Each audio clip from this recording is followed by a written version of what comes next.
Macho, mahulog ka dyan. Nagpapalid yung anak mo. Ako, ngayon, sabi niya, ibang huli ginawa na natin. Sinabi ko na,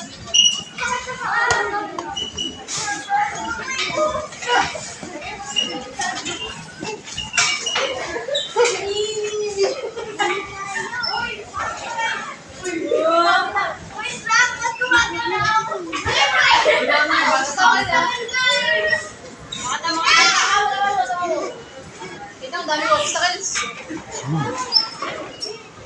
Dito tayo.